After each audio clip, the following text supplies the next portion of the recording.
Good afternoon, everyone, and welcome to today's webinar brought to you by Coursera. I'm delighted to be joined by Nicole Amaral, Skills Transformation Advisor at Coursera, and Paul O'Toole, Executive Director, ICUBO, Universidad de Desarrollo. And they'll be presenting on enhanced employability, building curricula for the future of MBA learning. So in a moment, I'll pass over to Nicole and Paul to start the webinar. But before I do, just note that this will contain a poll question and we'll close the session with a Q&A section. So if you have any questions throughout the session, please type them in and we'll aim to answer all of them when we get to the Q&A section. For any unanswered questions, don't worry, Paul and Nicole have kindly agreed to reach out to you following the webinar with their answers. So without further ado, I'll now pass over to Nicole to start her presentation. All right, thank you, Paul.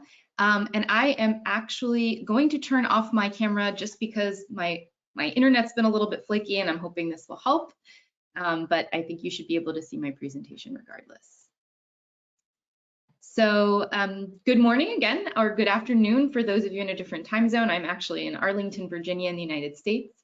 As Paul introduced me, I'm Nicole Amaral. I'm a Skills Transformation Advisor for Latin America and the Caribbean, in particular at Coursera, where I provide advisory services to Coursera's clients on how best to use our content and tools to meet their learning and skill development objectives. And today we're here to talk a bit about how we can enhance student employability through curricular innovations that help build in-demand skills for business school students. And I'm going to focus a little bit more on what this means for our Latin American audience, but it will be applicable to a global audience as well. And I'll be talking more specifically about Coursera's approach to employability and skills development and how we partner with universities, including business schools. But I've also invited a friend and former colleague, Paul O'Toole from the Universidad de Desarrollo in Chile, to help us think about curricular innovation with a focus on interdisciplinary learning and how that can help shape the business leaders of tomorrow. Well, let me see if I can get my slides moving. There we go. So at Coursera, we're a skills-first organization. So I wanted to start us off with some of the critical trends that are shaping the demand for skills, both from a global perspective as well as from a Latin American perspective, to help us set the stage for the rest of the discussion today. So there are many factors, of course, that impact employability.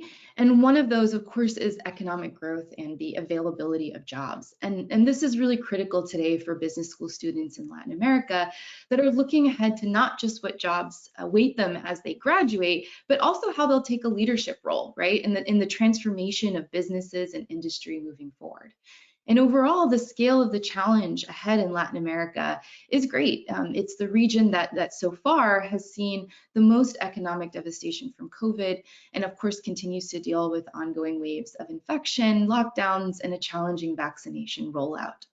And the Economic Commission for Latin America and the Caribbean estimates that it will take the region overall around 4 years just to recover pre-pandemic growth, of course with variations among countries, but that's kind of on an average. However, the digitalization in Latin America that's resulted from the pandemic is potentially a silver lining, driving the growth of new industries and jobs. And some of the unexpected winners, of course, have been sectors like e-commerce and financial services and mobile banking.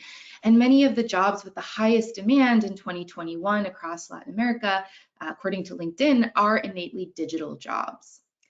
And prior to the pandemic, although tech penetration had been lower in Latin America than other regions of the world, it had already been growing quickly and presented unrealized potential that's now only grown post-pandemic. So in fact, Nicholas Zakazi, the co-founder of Kazakh Ventures, one of the region's largest venture capital firms, noted that when you look at the metrics for e-commerce penetration in particular, what was achieved in the last 18 months would probably have taken several years organically. And these are trends that basically line up with the overall trends we're seeing globally. Global jobs data reveals how the Great Lockdown has accelerated the growth of digital jobs, with close to 150 million new jobs emerging in the next 5 years in areas like cybersecurity, data science, software development, and cloud computing. And in the next 5 years, the overwhelming majority of work across all sectors, not just tech, will also be transformed by these technologies. So the implication for business professionals and leaders, and eventually business students, is that they will need to operate in this increasingly technology-permeated world, and they'll be making critical decisions that require fluency in these emerging technologies. And this is no less true, of course, for Latin America. Although digitalization represents an opportunity, whether the region can really truly reap the benefits of this shift may also depend on the availability of human capital. Can you hear me? I think I'm having some connectivity issues. Yeah, we can hear you perfectly. Okay, perfect. I got a notice saying that I had some connectivity issues, but I'll just continue. So it may depend also on the availability of human capital. So we have some estimates from IDC that say about 40% of GDP in Latin America will be digitized as early as 2022, which is next year, driving 460 billion in IT spending, especially in cloud-related technologies, about 35% in cloud technologies. However, at the same time, more than 50% of firms, they estimate, may also see their efforts or investments in digital transformation fail or face delays, where they lack the skills and human capital trained in some of these emerging technologies to deploy, consume, and leverage these investments and execute on digital strategies and transform business models. So in parallel, we are also seeing this growing trend towards a skills first rather than just degree first hiring to meet this emerging challenge for reskilling and upskilling. And this is true for MBA and business students as well. And I have read that the demand for MBA students is expected, of course, to rebound post-COVID, but business graduates may also still face greater competition and increasing pressure to demonstrate that they have these new and evolving in-demand skills. And some of the industries hiring MBAs, business executives have already signaled that some hiring will prioritize candidates that can demonstrate having the right skills, right, to stand out in this competitive labor market. So what are these skills? So if we take just the financial services industry as an example, where many business students do look to find jobs, some of the top technologies being adopted are cloud, cyber, big data, machine learning, e-commerce, and we see is that 81% of CEOs in the industry also express concern about the speed of change and concern about their readiness to adapt and to evolve to these emerging needs and evolving skill sets. So at Coursera, we're actually seeing some of these trends reflected on the Coursera platform. So learners who report working in the financial services sector are enrolling in courses that mirror some of these technological shifts in the industry. We see enrollments in cloud, strategy, and data management skills, representing those skills that support this scalability and digitalization and this transformation. And these are skills that haven't always traditionally been part of a business curricula. But the story is not solely about digital skills. According to the World Economic Forum, and of course we're seeing this on our platform as well, the top 10 in-demand skills by 2025 will also be human skills. Things like analytical thinking and innovation, active learning, complex problem solving, creativity, which represent skills that are of course less easily automatable, but also those skills that allow us to continue to adapt to the velocity of change. And this diagram here on the left is actually from a workforce development strategist, Heather McGowan, who posits that the velocity of change combined with the exponential growth in technology will require us to move from this T-shaped worker, right, that has depth in one area, but perhaps can collaborate with different disciplines or functions, to an X-shaped worker that's actually interdisciplinary or transdisciplinary and can identify areas of convergence between disciplines to create new value. And I know Paul will be talking a little bit more about this interdisciplinarity in his presentation shortly. So I've mentioned several of these kind of macro level trends shaping the labor market and the business landscape, but what are employers actually saying are the essential skills for MBA grads in this new landscape? So I took a look at some of AMBA's own employer surveys, as well as a few other employer signals out there, and I saw many of these trends are reflected as well. First, about 2/3 of employers cited the ability to navigate digital transformation as more important post-COVID, and these include skills like managing digital platforms, managing companies' digital strategies, and managing remote teams. Second, they need those soft and human skills, and about 47% noted creativity as a particular area for improvement. Employers also cite the importance of developing an international perspective. And interestingly, in this particular survey, I think it's about 80% of the employers rated the internationalization of an MBA program as important or very important, slightly even above business schools' ranking or prestige when hiring MBA grads. And finally, combining many of these trends, the labor market increasingly rewards this X-shaped worker or a hybrid business leader who can combine skill sets that never used to be found in the same job or function. For example, marketing managers who know SQL on average earn 10% more than those who don't, according to Burning Glass Technologies, which is a real-time job market analytics firm.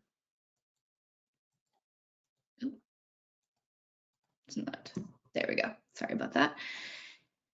And so from our platform, from learners on our platform on Coursera around the world, we're seeing some indication of this hybridization of skills and roles in the business world as well. So what we know from our learners on the Coursera platform is when we compare what those working in roles in business are learning on Coursera to business school curricula, we find some proficiency gaps. In particular, we see these in things like software engineering, computer programming, statistical programming, compared to working professionals in the field of business, which presents an interesting data point on which types of skills business school students might be able to add to improve their employability upon graduation. And our data does include about 13% of users on the Coursera platform that are from Latin America and the Caribbean specifically. This is global data though. Oops. So what does this all mean for curricula? Well, this kind of new skills landscape means that keeping your curricula up to date and flexible is of course super critical for student employability, but of course adapting rapidly to evolving hiring needs, this has always been a challenge for higher education students, or higher education institutions, but it's even more so now. What we know is this half-life idea of a skill learned is shrinking, and it's particularly short for skills in emerging technologies, and it requires a constant effort to be scanning the labor market demands and adjusting curricula accordingly. And it's costly and sometimes difficult to hire and retain top faculty that can teach these skills as well. It can be complicated or expensive to offer hands-on applied learning, which is also very important for these digital and technical fields that are becoming an increasingly important part of business education. And achieving this internationalization and helping students develop a global perspective in their studies has become a particular challenge during this pandemic, especially where students can't be studying abroad. And I have heard from several different universities that we've worked with in Latin America that this is a particular pain point for them in attracting students and meeting their expectations for a globally relevant education.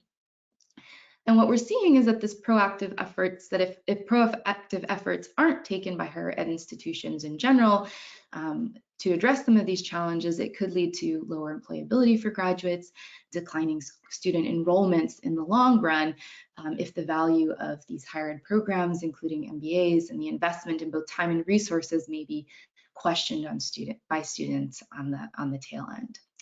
So I'm going to take a pause here to poll our audience, and we put up a few poll questions here just to get a sense of how you're thinking or about some of these challenges if you're experiencing them. And if you don't see any of your challenges here reflected, feel free to use the chat function. I think Paul will be collecting a few of these responses that we can talk about now or at the end whenever all the poll questions, poll responses come in. Excellent, Nicole. So we've got the poll question open to the audience. So we'll give it a few more moments for everyone to answer. Just to remind the audience, we're going to have a Q&A section at the end, so keep your questions coming in and hopefully we get a chance to answer them all. So we'll just give it a few more moments for everyone to answer, and then I'll be able to give the results. All right. Do you want me to keep going, Paul, or should we just, Okay, so we've got the results in. So the question was, what's your institution's biggest curricular challenge in driving student employability? So we have 71% say emerging digital skills, 7% say internationalization, 0% say multidisciplinary or soft skills, 21% say curricular redesign, and 0% say faculty retention. So back over to you, Nicole. All right, well, very interesting results there. We will talk a little bit more about emerging technologies, and I think actually today's session will also get them thinking a bit more about the multidisciplinary or interdisciplinary importance as well. So for the rest of the time that I have, I wanted to dive in a little bit to how Coursera is working to address some of these top challenges like emerging technologies and others, and talk a little bit more about that before I pass it over to Paul, the other Paul. So for those of you who don't already know Coursera, we're an online learning platform, but we're also an ecosystem of learners and industry partners and university partners.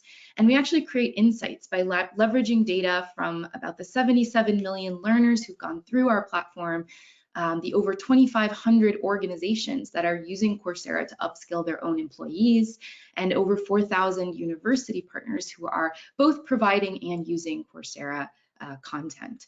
And through these partnerships, as you saw in some of the earlier slides, we've been able to gain insight into the skills most important to employers, how learners are looking to advance, and how learners are looking to advance their career paths as well. And these insights help inform how we work with our clients, how we curate and recommend the best content choices to support a multitude of use cases, including boosting student employability. So in fact, this student employability use case is one of the most frequent reasons that universities work with Coursera, both in a for-credit and a not-for-credit approach. Excuse me. And we've worked with universities, including some business schools, in several ways. So schools are complementing their existing degree programs with content from Coursera to help strengthen their core offerings. And Coursera enables you to do this across multiple disciplines, including business, but also engineering, sciences, and liberal arts. Next, schools also are kind of leveraging our cutting edge emerging content, such as AI, machine learning, data science, the Internet of Things, and blockchain, fintech, to help students be at the forefront of their fields of study. And again, as probably saw on the poll today, emerging skills are the most in-demand area amongst our university customers.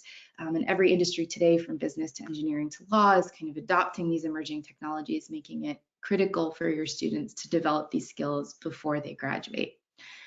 And of course, we also help provide this interdisciplinary and hands-on learning to supplement your core areas of study as well, and help students enhance their learning experience. For example, business students can learn the fundamentals of computer science or healthcare, if that's an industry that they'll be entering, and law professionals can study the fundamentals, for example, of different business models as they enter the corporate world. And we have also applied learning content called guided projects that can really help target specific roles or skills and support mastery learning, which I'll talk a little bit more about shortly. And just finally, we also support the in-demand career and human skills that are so essential for professional success. These include both tactical skills like resume writing and interview preparation, or for non-English speakers, perfecting your English skills, to more teamwork-oriented skills like communication, collaboration, and conflict management.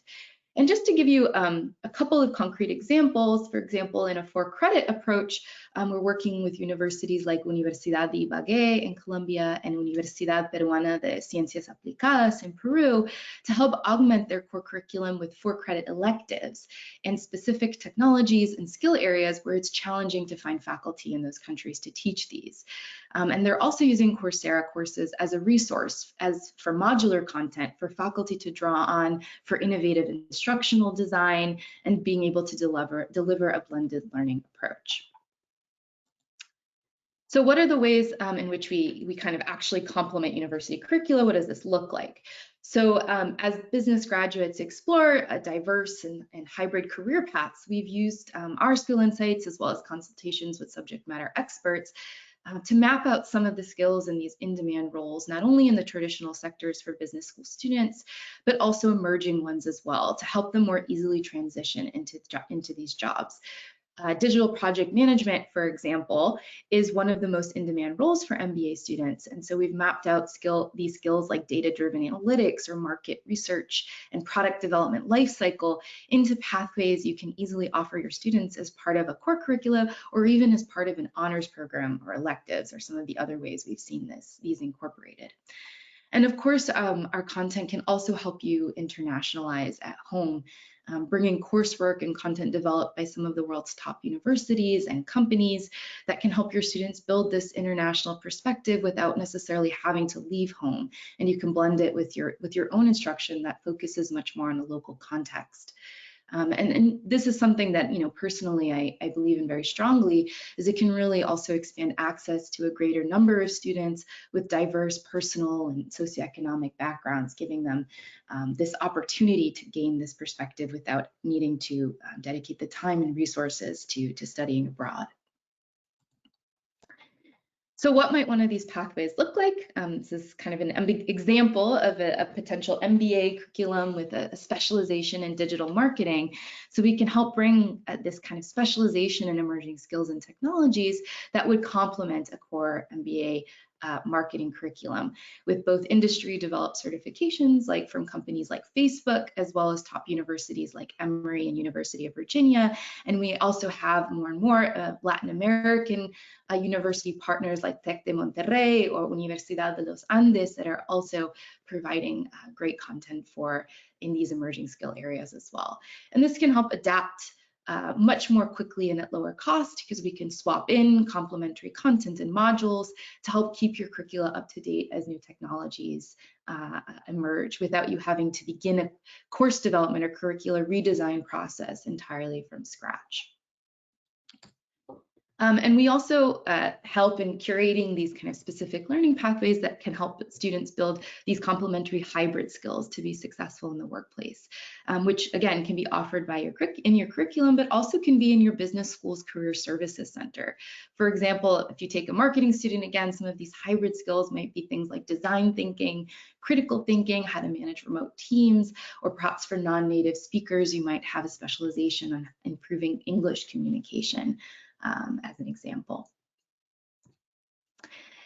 And I just kind of briefly want to go over a little bit of kind of an overview of everything that we offer, because Coursera is not just about what, it's not just about content, but also some of the how. And we're a platform with tools and strategies that can also support the delivery, not just of our content, but also help universities and faculty develop and deliver their own digital learning and digital learning strategies. So in addition to the content, we also have authoring tools that leverage the power of Coursera's platform and digital instructional design, tools and pedagogical techniques that allow faculty to create their own projects, assessments, and courses through the platform.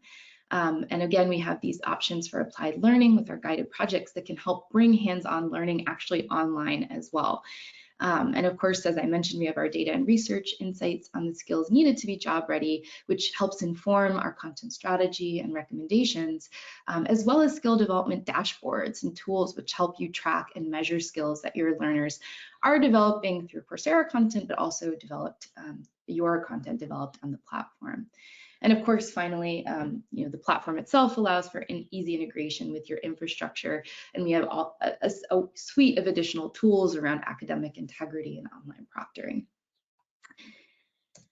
And before ending, I just kind of wanted to point out two particular ways in which this combination of kind of content and platform can really help address some of the curricular challenges around business school or business student employability. First, we can help faculty facilitate blended learning or the integration of face-to-face and online instruction, which is becoming the new normal in the wake of COVID and an essential adaptation for business schools as well. And we supplement on-campus programs with these online capabilities and content to help meet this growing student expectation for greater flexibility and access, such as self-paced learning options or flipped classroom approaches, which might help students work and study at the same time or continue their learning, like perhaps when they're completing internships or practicums, for example.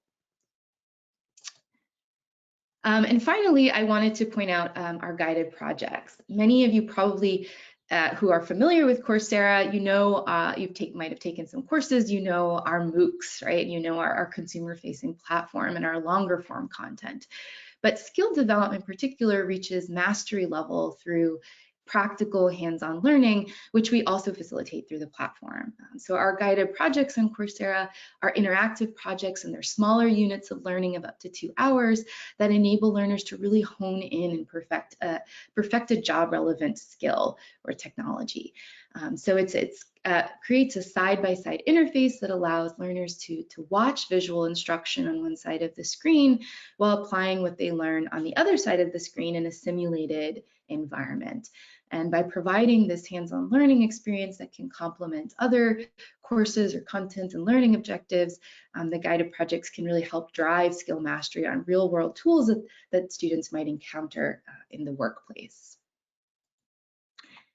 So just to sum up, you know, Coursera is really partnering and working with universities and business schools like yours to help future-proof your curriculum by bringing these different insights and cutting-edge skills to complement what you do best already and help you stay relevant and adapt quickly and efficiently.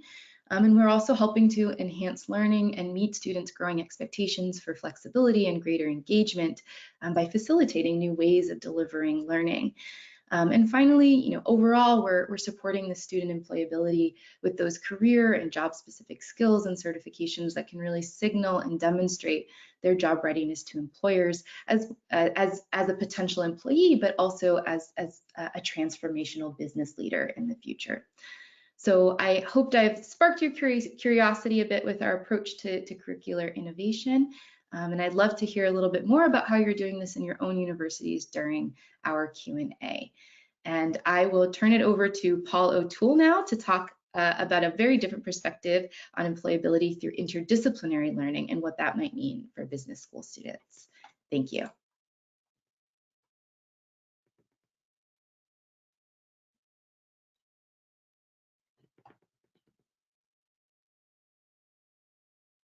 Thank you very much, Nicole. Can you hear me there? Is that okay, Paul?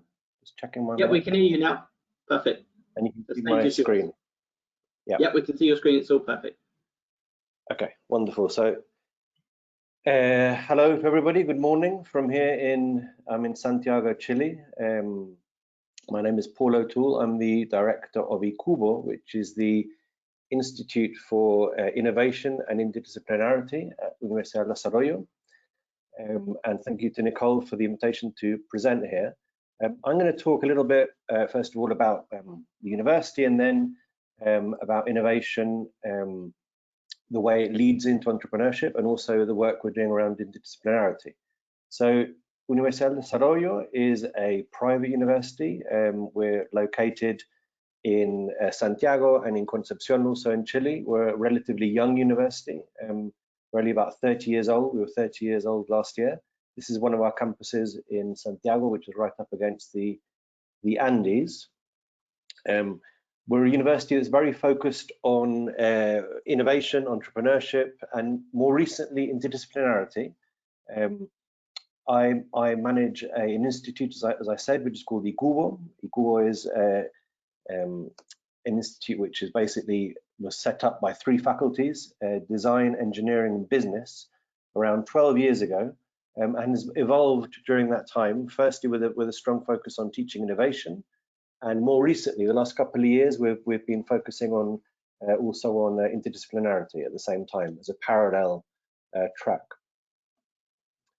So ICUBO is located within an ecosystem of entrepreneurship and innovation that exists at the university.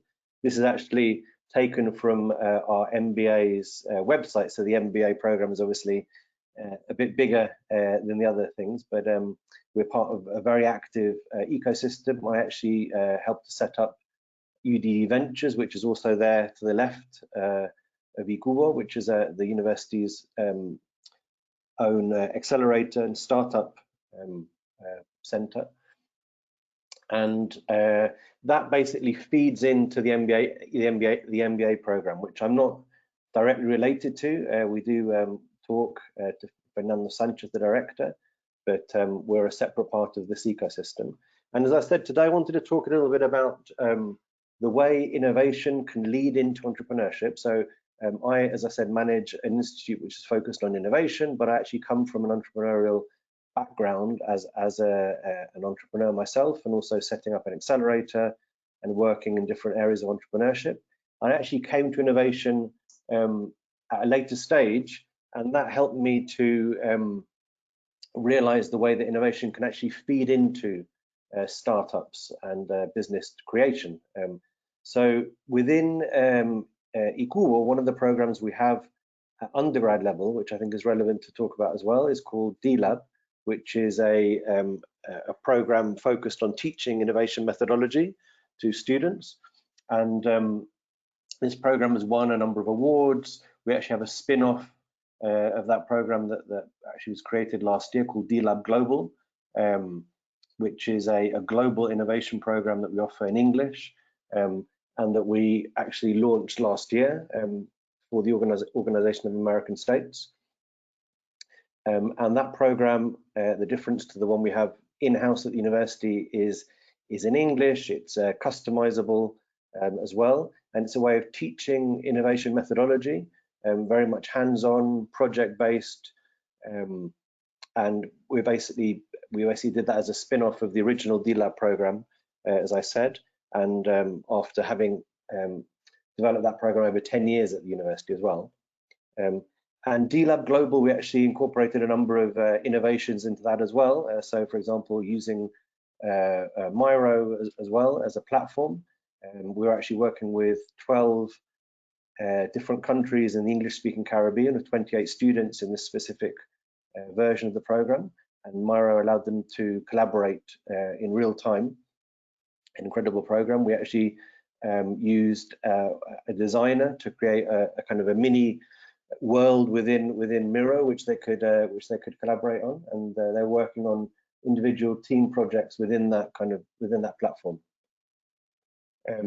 So I want to kind of ask you as well to consider innovation as a facilitator for entrepreneurship. So maybe as an MBA program, you teach entrepreneurship or you teach business. Sometimes innovation is kind of looked over in that sense, and I want to kind of illustrate that by talking about one of the projects that we had come out of the D-Lab program, and this is the end result, and then I want to kind of walk you through a little bit how we got to that result. So Olived is a project which was based around something called butterfly skin. So patients that suffer from butterfly skin, epidermolysis bullosa is the actual medical name of this, and it's a rare medical condition which results in an easy blistering of skin and mucous membranes in people who suffer from this. And what the student group here did, we normally present a challenge, an umbrella challenge to all the students. In this case, it was frugal health innovation. The students can then choose a project within that area, and the students basically spend the first part of their process, the innovation process, empathizing with a user, specific user, and we bring in maybe some organizations to present what their problems are or what's going on in their particular case. And the students actually started looking at the first part of design thinking, which our methodology is based on. And this is very much a human-centered research approach. So again, I just wanted to kind of emphasize the fact that innovation can really help to develop very scalable and very hard-hitting entrepreneurial projects by looking deeply at the user and the beginning. So other methodology we use, for example, user journey mapping. So in this case, looking at the high points and the low points of the patient suffering from butterfly skin, looking at their day basically. So for example, the things that really complicate their lives are preparing breakfast, preparing lunch, making their tea, getting dressed. So all of this allows the students to identify pain points. So what are the main pain points, literally pain points in the user's day in this case.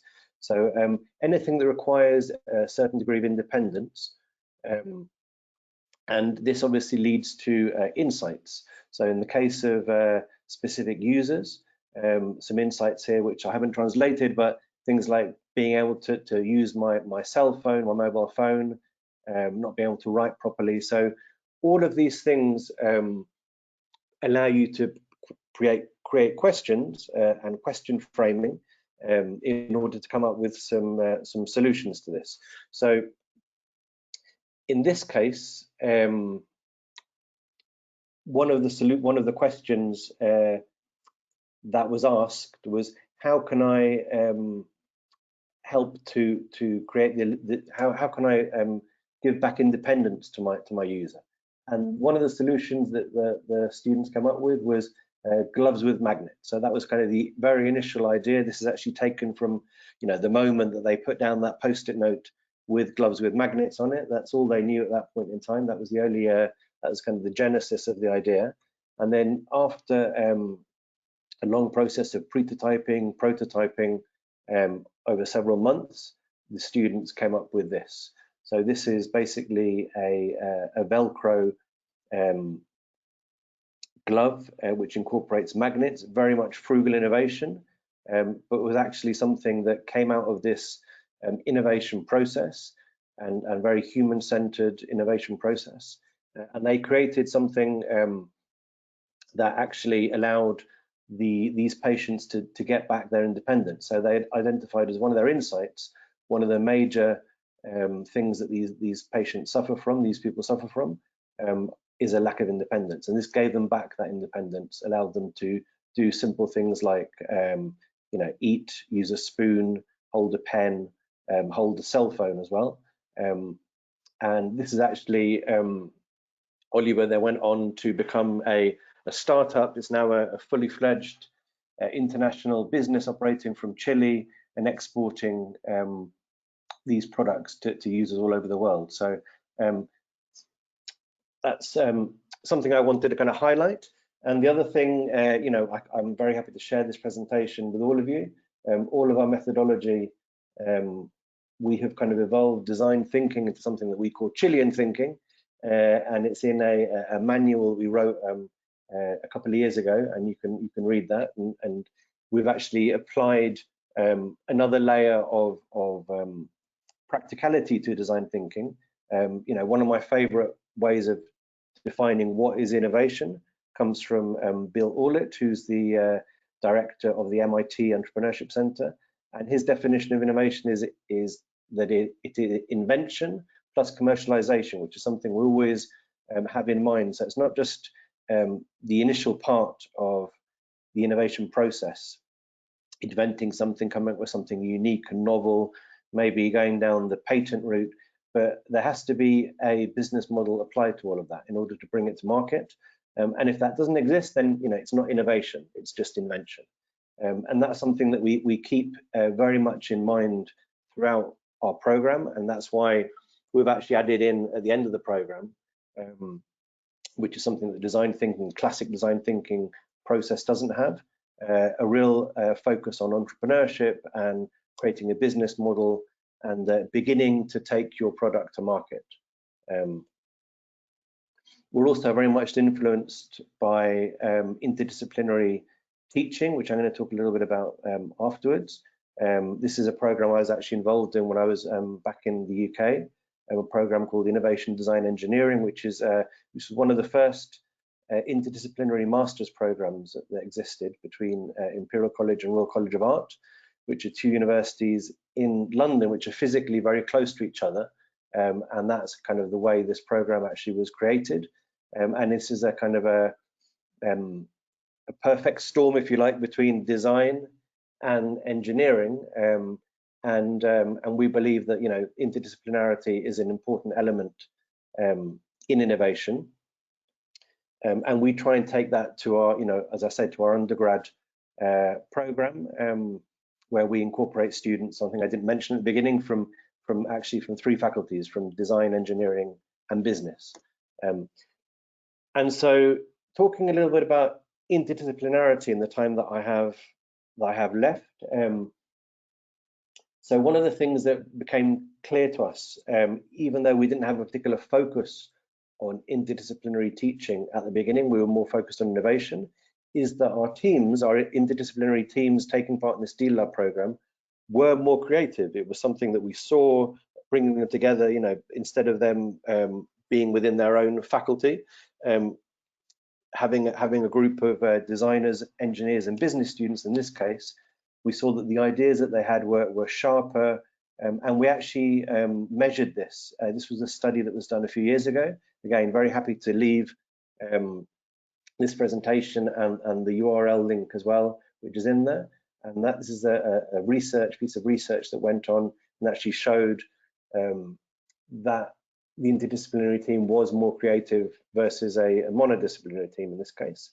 And that actually evolved into us developing a fully fledged strategy around interdisciplinarity, which we've been developing over the last 2 years, and we're now rolling out across the university. This is kind of not particularly linked to innovation. It's centered on interdisciplinary teaching, and it's something that we've created from scratch. We're basically creating a model where students will go through some kind of interdisciplinary experience during their time at university, all the way through to when they finish. It has different levels. It's all about, we also have included there ways to evaluate this, specific rubrics to develop, to measure interdisciplinarity. We're very much influenced on the forecasts for labour market evolution, in this case, a study by the World Economic Forum. As Nicole mentioned as well, some of the things that are forecast to be the top skills of 2025, things like analytical thinking, complex problem solving, trying to create X-shaped professionals, transdisciplinary professionals as well. And in the case of Chile, it's not highlighted there that well, but the circle on the right, the yellow circle on the right at the bottom, is Chile's kind of ranking in collaborative problem-solving skills measured by PISA. The other circle is the UK, so you can see the difference there between the two. And so, something that we're aware of is students in Chile arriving at university don't have these skills, relatively speaking, and so it's something we need to kind of fast forward during their time at universities as well. And we like to think that we are not students of the subject matter, but students of problems. That's something that we kind of try and transmit to our students as well. This is actually from the manual I showed you before, by Karl Popper, who's a very forward-thinking academic, UK academic, focused partly on interdisciplinarity as well. Just to finish, a couple of examples of our interdisciplinary labs. So this is part of our model that we've been developing, as I mentioned. The lab at the top. Labs are basically the kind of the top end of our model, where final year students come together in a semester-long experience. And in this case, it was students from journalism, advertising, and architecture. These 3 disciplines. It was actually a lab that began in 2019, pre-COVID, in Torre del Paine in Patagonia. It was to do with universal inclusion. That was kind of the challenge. All of these labs are based around a central challenge, and that had to go online. So it's maybe not the same thing as going to Patagonia, but we've carried on with that challenge during COVID, during lockdown as well. And the second lab, these are just a couple of examples of multiple labs that we've now carried out across different faculties and different disciplines. This one was integral support platform for athletes, where we are involving nutrition, psychology, physical therapy. Again, started pre-COVID and is carrying on now. So our role in this case is to help to facilitate all of these different labs and different instances of interdisciplinarity, helping faculty to evaluate it. We train teachers as well.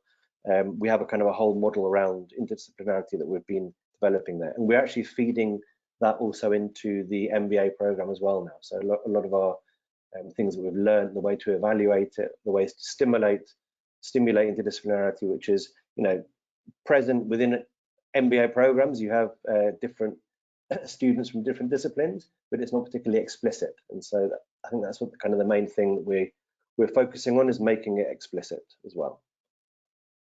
So yeah, thank you. That's the end of my presentation. Excellent, fantastic, Paul, and obviously thank you, Nicole, as well. So just to remind everyone, obviously keep your questions coming in. We'll hopefully answer all of them during this session.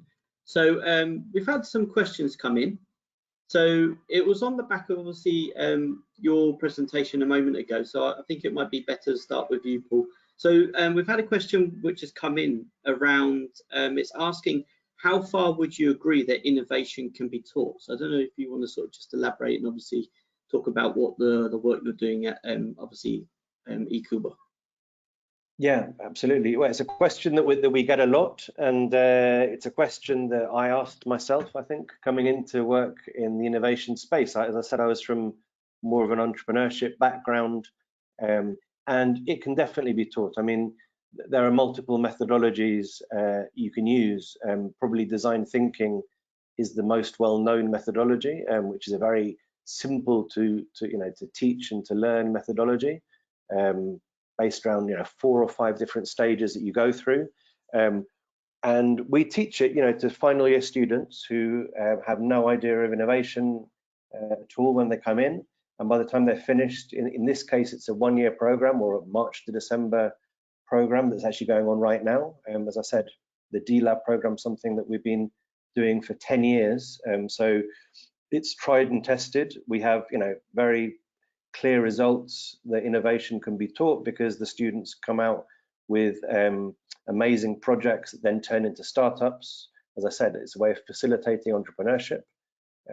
And also we have a lot of students that then go on to work in innovation units, innovation centers, public sector, private sector, and take with them those learnings.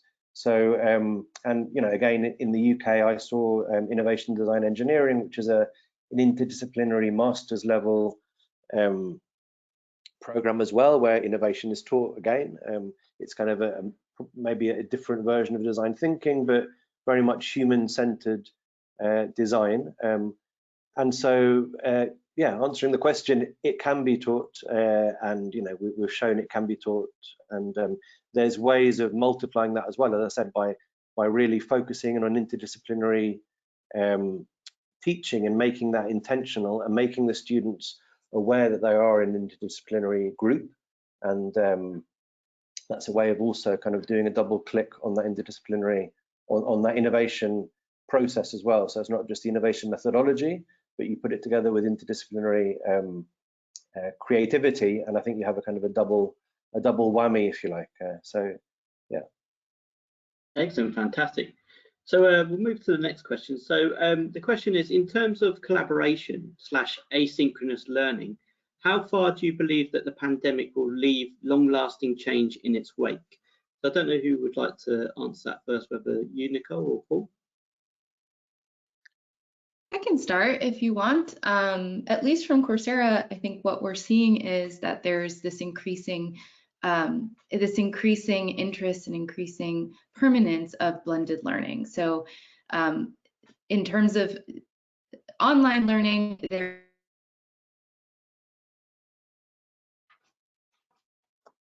is this thinking about how you better integrate the positive aspects, right, of online learning, and what that can do for driving specific types of learning, and bringing that into as part of it, and kind of transforming the learning experience, taking what it does well and bringing that more and more into curricula and into learning methodologies. So we're seeing that kind of learning, flipped classroom approaches, taking parts of online or asynchronous learning and integrating them in blended approaches for students, and then using classroom time in particular for that synchronous face-to-face interaction where you can really drive particular aspects of learning that require that kind of human interaction in the classroom. So that's kind of how we're seeing it evolving from our side. It's a bit of both. It is picking up the asynchronous learning, but it's also, I think it's transforming the way you think about learning and the way you approach what online can do in certain regards and in others. Yeah, I think. No, go, Paul. Sorry, I think there's a space for all of these things. So, you have in-person synchronous learning, obviously, and online synchronous learning, and offline as well. So we've really, the last year, particularly at the university, I mentioned a spin-off of the D-Lab program that we created, which we called D-Lab Global, and that was a synchronous live online version of D-Lab. Delivered from, in this case, from Santiago to students who are in 12 different countries in the English-speaking Caribbean on behalf of an organization in the States. And it worked very well using platforms like Miro that I mentioned, but we also incorporated into that some asynchronous modules, which the students had to kind of work through, the same as kind of a Coursera type platform. And I think there is definitely space for that. Within the university, we're developing some micro-credential programs as well, possibly using Coursera's white label platform to do that. We're looking at that at the moment, and I think it's getting the mix right. I think we're learning. Again, I mentioned human-centered innovation, and it's always important to have the user, within your sites, and to see how they are evolving. In this case, our students, what they need, what they want. I think post-COVID, there's going to be a real desire to return to campus, and to kind of see the people in real time and all those things that we're missing. So I think there's definitely going to be a shift towards this space as well. So it's here to stay, and for sure. Yeah, I'll just add to that, just an example from one of the universities that we're working with actually in India. One of the ways that the asynchronous learning has really helped some of their students in the way that they're incorporating Coursera is through pursuing kind of honors program electives for students that would not able to participate in honors programs because of the flexibility or certain hours that they needed to take classes. So the university has kind of given this asynchronous option for them to incorporate these honors electives into their learning, and it's actually seen 100% increase in students participating in the honors program in this university. It's KL University, and I think it's in India. And 81% of the learners that have taken this honors option have completed at least 4 courses on the platform. So I think there are creative ways to think about incorporating this asynchronous learning for a multitude of use cases. Fantastic. Obviously, we've got a question which is sort of tied into obviously some of the answers which you've just given. So I think it's probably the best time to obviously put it forward. So the question is, with learning becoming more of a hybrid environment, do you feel that students who study remotely as opposed to students on campus are at a disadvantage when it comes to learning? That's a great question. I would say that it would be important. It's very important to look at what the data is, and I think that there's a lot of considerations around this, right?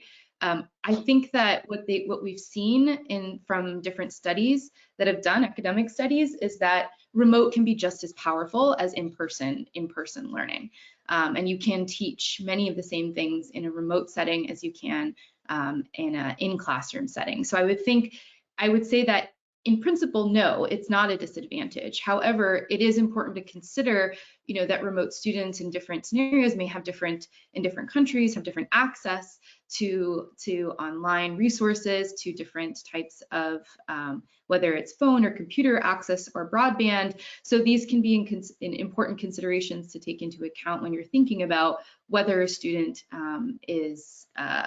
is going to be disadvantaged by online learning is really, do they have full access to the benefits of online learning, so remote learning? So I think another consideration or aspect that we've seen is, it's not just about remote learning, but it's about facilitating human interaction through that remote learning, right? So there's different ways of doing that. You can simply take a course online and do remote learning, or you can take remote learning that has very intentional pedagogical techniques incorporated that facilitate the interaction and the learning community around the content that is being delivered online as well. So I think it's not really about whether remote is better or worse, it's really what can remote do that in-person can't, and what advantages that offer to students who may, for example, not even have access to different types of education programs without the remote option. So I think it's really about the how it's implemented rather than one or the other. And of course, there's always those important considerations. There's making sure that you can give a student the full experience of remote, and they have sufficient access to these enablers around remote learning that can make sure that it's impactful and meaningful for them. Yeah, I totally agree with that. And I think there's going to be some interesting pieces of research that come out of this lockdown period. But in my own experience, for example, again, coming back to that program I mentioned to you, the spin-off of D-Lab Global that we delivered last year, we were very aware, it was online, it was delivered to students in these different countries in the Caribbean. It was all live, synchronous learning, a little bit of asynchronous, as I said, reading and things like that, but most of it was synchronous. But we also complemented it with, for example, group tutoring sessions. So we were very, aware that we wanted to kind of have smaller groups within the larger cohort as well. And that was actually something that worked very, very well, and allowed us to personalize a little bit more the course and the program. So I think, it has to be a mixture for me at the moment, and moving forward. I think online teaching has certain advantages. We've learned about certain things that you can do that you can't do in a classroom. For example, joining different groups together. We have 3 or 4 different campuses here in Chile, and our online teaching here, we've been able to bring together different groups of students at the same time, something that we didn't do before. It was probably possible to do it. It was possible, or we didn't do it because we had no need to. And it actually creates, some interesting spaces for collaboration. So, yeah, that's what I would say. Excellent, fantastic. Obviously, a question on the back of that is, obviously, I know you mentioned the impact of COVID-19, which has impacted every business and everything out in the world. So it'd be quite nice to obviously hear your opinion, whether you feel that COVID-19 has helped or hindered students in their developments or career paths. Wow, that's a great question. Can you say the last part, whether it's helped or hindered them in their career paths? Is that? Yeah, so the helped or hindered students in their developments or career paths. Yeah, I think nobody would say that COVID-19 was initially, many schools had to either shut down, they had to switch to very rapidly to a synchronous online delivery. And I think, the global consensus is that this has impacted learning in the short run negatively, right? So there have been decline in learning that may set back a number of students across the globe significantly. However, I think the silver lining to this is that one thing we've seen is that so many universities, so many schools, so many professors, teachers, for the first time really engaged with something like online learning, right? They started to think about how they could do this differently, and it started to change the way that they teach, and the way that they think about teaching. And in terms of a career path, I think, of course, like as I mentioned earlier in my presentation, a global economic crisis, of course, reduces job availability. It can be very challenging for students graduating into that kind of economic environment to find jobs. But I think the important part is to think of the transformational aspects of this, and for students who are really can really leverage some of these changes and kind of jump into them and think creatively about how this can, how they can think about their career paths as well, how they can lead some of these transformations that can help in their employability. But it's certainly no, I mean, I think coming from my background, I have a background in international development, and you've seen that economic crises can have a negative impact, but they also are incredibly transformative. So I do think that moving forward, if universities and business schools, I mean, higher education students, institutions of all sorts can help their students think creatively, can help them build these skills for this kind of new landscape that will be emerging, post-COVID, they stand a very good chance of actually seeing many of the benefits for their careers and for learning.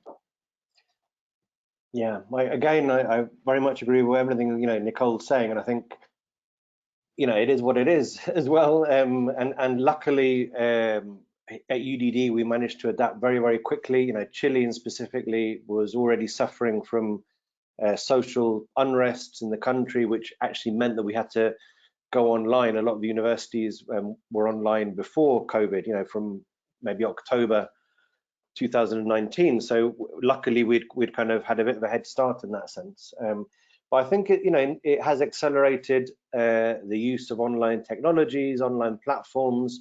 We use a education platform called Canvas as well.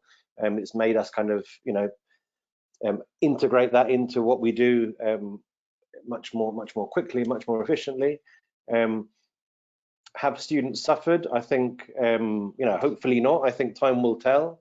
I think it's basically shone a light, highlighted students or groups around the world that don't have access to technology and internet, and I think that's kind of one of the things for me that is important, finding a way to make education more universal going forward, and hopefully this will bring to light some of the solutions that can work and are useful in that sense as well. Excellent, fantastic. Obviously, we've just gone over the time, but I think we've got a question which I think would be a great one to finish on. Obviously, it's two questions in one. So it's with the job market facing uncertainty, what skills and knowledge do you think are vital for people who are in search of new opportunities in the new normal? And what are your predictions for the job market in the next 5 years? Oh, wow. Well, in my previous life, I worked with a lot of labor economists who I think would also struggle to answer this question about the predictions for the job market. However, I think earlier in my presentation, I talked a fair amount of some of the things that we do know about the skills and jobs, and of course they will be increasingly digital, and I think this is the case across the world. This will not just be the case in developed economies, but also in the emerging markets as well. But what we've seen in both Latin America and other countries is that it's really the combination of human and digital skills that end up providing the jobs that are the best remunerated. So it's not just really about having digital skills or having human skills, it's really, can you combine these two? And we see in the labor market that the wages and salaries tend to be higher for those who can combine these two types of skills in unique ways. So I think, I would be hard pressed to tell you right now my prediction for specific sectors. You can certainly count on some of the areas that I talked about earlier in the presentation, but I would say for students thinking about jobs in the future is to really think about this combination, this hybridization of skills, right? To think about the human and the digital and how you bring these two together. And I think if they can work on combining those two, they'll be better placed for a range of different employment opportunities in the future. Yeah, I mean, I think there has to be a mixture as well. I mean, obviously, technology, the industries of the future are technology-based, and that's going to have an impact. But personally, I do work in innovation. I work in the soft skill space, interdisciplinarity, and I think machines, computers, whatever, are going to be able to replace a lot of the things that humans are doing right now, artificial intelligence, and human skills, things that a computer cannot do, are going to be more and more important. So complex problem solving, solving wicked problems, as they're called, is something that again can be taught. You asked whether innovation can be taught. Well, I think complex problem solving is something that can be taught and can be introduced at different levels, not just undergraduate level, master's level as well. Interdisciplinarity can be intentioned, so it's normally present, in programs like MBA programs. At undergrad level, it's not present. Universities are designed with very much faculties in mind, and it's something that I have had to confront, by developing this interdisciplinary model. We have to work across faculties. It's not easy to do, and that kind of thing, spills over into the workplace. So we are teaching that. We're teaching trying to develop these X-shaped professionals for the future, and obviously they have to be aware of technology and aware of what's happening and the trends that are going to be happening as well. So I think it's a combination of both things. Excellent, great answers.